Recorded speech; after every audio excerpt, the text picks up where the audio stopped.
Oi, gente, eu sou a Bela, eu sou professora de literatura e eu estou aqui para falar de nada mais e nada menos que literatura.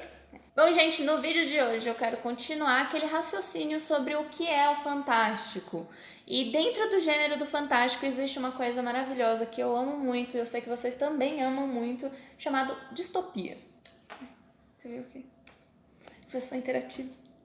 É, né? Quem nunca viu ou leu uma distopia e ficou completamente com a história? Qual a sua distopia favorita? Favorita, eu acho que eu não tenho a favorita.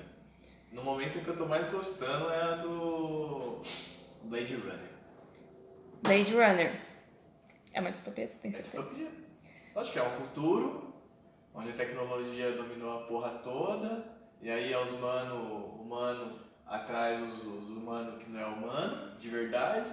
E aí a tecnologia, carros que voam no Japão. Uau, meu Deus, que loucura!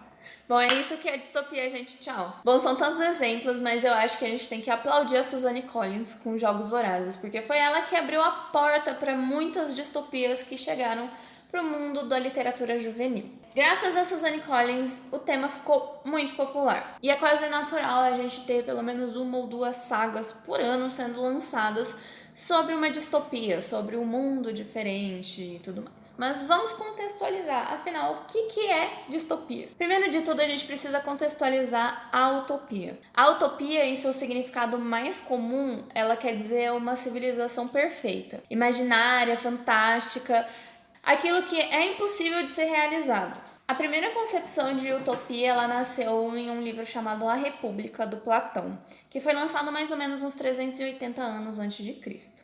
Porém, o termo utopia só apareceu lá em 1516, com o Thomas More, que escreveu um livro chamado A Utopia. Tudo começou lá no século XX. A primeira distopia que a gente tem registro é As Viagens de Gulliver, do Jonathan Swift.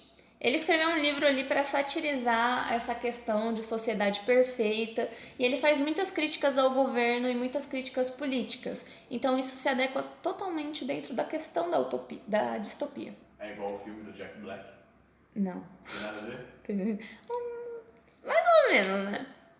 Mas por que será que as distopias elas surgiam quando o conceito da utopia era tão atraente? Bom, depois de 1516, com as viagens de Gulliver, as coisas deram uma acalmada, mas não muito. Foram lá com as guerras, a Primeira e a Segunda Guerra, que as coisas começaram a piorar. Tudo começa com a bárbara humana. O que é a bárbara humana? São quando os humanos demonstram que eles são realmente muito ruins, que eles conseguem ser pessoas muito violentas. As grandes guerras, elas foram tipo o estopim para os pensadores da época. Eles ficaram estarrecidos com a violência praticamente gratuita, mesmo que tivesse muita questão política ali, houve muita barbaridade.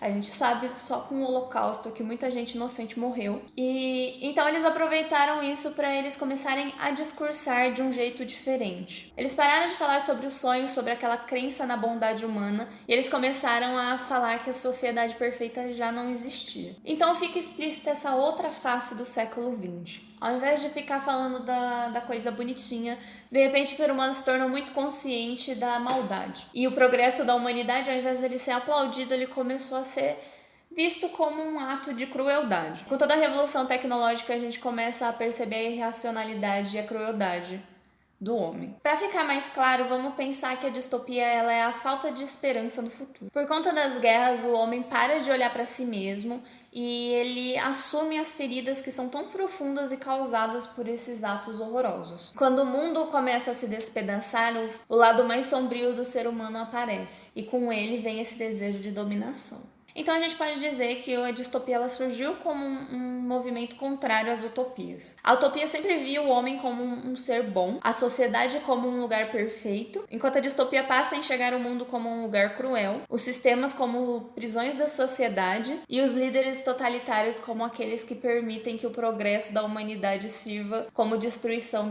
da sua integridade. Agora, com a distopia, a esperança ela se torna o medo. Vamos recapitular. As distopias vieram como o contrário da utopia, como uma sociedade corrompida, onde o homem se torna o ser mais vil da humanidade. Geralmente, a distopia ela vai trazer uma história bastante exagerada, bastante futurística, como a gente tem em Jogos Vorazes, com a capital, os distritos e os próprios jogos. Ali a gente percebe que tem o declínio da humanidade, o totalitarismo e a realidade em seu pior aspecto. Também é possível que haja distopia dentro das ficções científicas, mas a gente precisa prestar atenção, porque a distopia ela vai abordar um teor mais político, uma crítica social. Nem toda a ficção científica é uma distopia, então, para ser uma distopia, para se categorizar como distopia, ela precisa dessa crítica social, ela precisa falar do totalitarismo político, ela precisa ter ali um teor mais Happy Hunger Games. Tá claro? Tá claro? Tá, pra mim tá.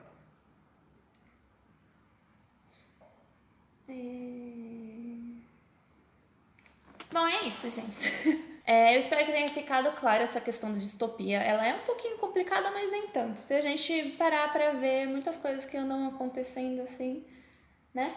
A gente consegue visualizar bem porque que as pessoas começaram a escrever distopia, começaram a criticar as coisas tão rapidamente. Eu espero que vocês tenham entendido. É confuso, mas não muito. E se você tem alguma dica de tema literário, é só comentar aqui embaixo que de repente eu faço nos próximos vídeos. Se não, comenta também, fala o que você achou, se você entendeu o que é distopia, se você gosta de distopia, qual é a sua distopia favorita. Não se esqueça de inscrever e de deixar o like. E assim a gente pode acompanhar mais gêneros literários, mais livros, todos juntos e podemos ter uma troca bem legal. E é isso.